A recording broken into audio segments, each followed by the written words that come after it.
مسند امام احمد بن حنبل میں حدیث موجود ہے، ایک صحابی نے عرض کیا یا رسول اللہ ذلت کیا ہے؟ نبی کریم نے فرمایا لالچ نہ کرنا، ذلیل ہو جائے گا۔ تو یا رسول اللہ عزت کیا ہے؟ فرمایا جو رب نے تجھے دیا ہے تو اس پہ راضی ہو جا، اللہ تجھے عزت عطا فرما دے گا۔ تو خودداری اپنی طبیعت میں پیدا کریں، عزت نفس پیدا کریں۔ یہ ہاتھ پھیلانا، یہ ڈھونڈتے پھرنا کہ کوئی امیر آدمی مجھ پر مہربان ہو جائے، یہ خوابیں دیکھنا کہ کوئی ایسا جیک لگ جائے کہ میں بھی آگے چلا جاؤں، اس سے قومیں بزدل ہو جاتی ہیں، باصلاحیت لوگ بھی بیکار ہو جاتے ہیں۔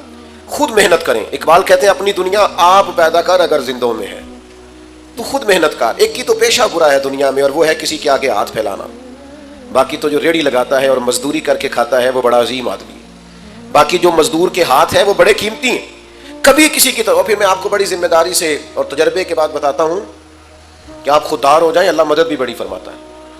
آپ ارادہ کریں کہ میں نے اپنے دست و بازو پہ آگے بڑھنا ہے، اللہ تعالیٰ رحمت فرماتا ہے اور بڑے دروازے کھول دیتا ہے، آسانیاں ہونی شروع ہو جاتی۔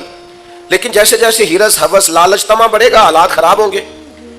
حضرت حکیم بن حزام رضی اللہ تعالیٰ عنہ، بخاری میں موجود ہے، فرماتے ہیں میں حضور کی بارگاہ میں حاضر تھا،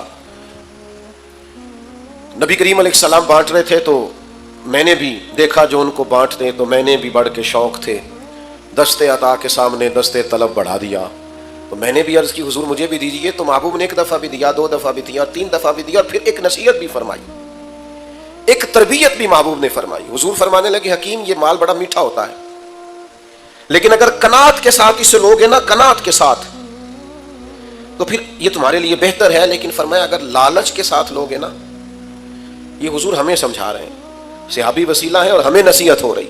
کریم فرمانے لگے اگر اس کو تم لالچ سے لوگے تو فرمایا اس آدمی کی طرح ہو جاؤ گے جو کھانا تو کھاتا ہے پر اس کا پیٹ نہیں بھرتا، وہ بار بار کھاتا ہے، بار بار کھاتا ہے، سہ نفل نمازاں پڑھیاں پر ظالم نفس نہ مردہ ہو، بار بار کھاتا ہے۔ تو جب آپ قناعت کرتے ہیں، اللہ پر بھروسہ کرتے ہیں اور مالک سے طلب کرتے ہیں تو پھر وہ بے حساب دیتا ہے۔ لیکن جب توجہ یہ ہو جائے کہ میں نے کسی دنیا دار سے لینا ہے، فلاں سے حاصل کرنا ہے، حضرت حکیم بن حزام کہتے ہیں محبوب نے کہا میرے ہاتھ پر بیعت کرو کہ کبھی کسی دنیا دار کے آگے ہاتھ نہیں پھیلاؤ، بیعت کرو۔ آپ فرماتے ہیں میں نے اپنے نبی سے وعدہ کیا، پھر عمر گزر گئی، کبھی کسی دنیا دار کے آگے ہاتھ نہیں پھیلایا، یہاں تک کہ وہ گھوڑے پر بیٹھے ہوتے تھے اور درہ کبھی ہاتھ سے گر جاتا تھا نا، تو قریب غلام کھڑا ہوتا تھا تو اسے بھی نہیں فرماتے تھے مجھے اٹھا کے دے دو، خود گھوڑے سے اترتے تھے، خود درہ اٹھاتے تھے۔ خادم کہتا مجھے بتا دیتے میں کر دیتا، فرمایا کیسے بتا دیتے؟ میں نے اپنے نبی سے وعدہ کیا ہے کبھی کسی دنیا دار کے سامنے ہاتھ نہیں پھیلاؤں گا ذات کے لیے۔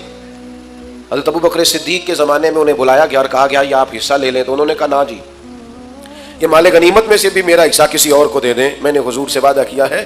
جناب عمر کے زمانے تک ان کا یہی حال رہا، پھر وصال فرمایا۔ تو یاد رکھیے گا جب تک خودداری نہیں نہ پیدا ہوتی، عزت نفس نہیں پیدا ہوتی، اتنی دیر تک آپ اخلاقی بلندی کو پا نہیں سکتے۔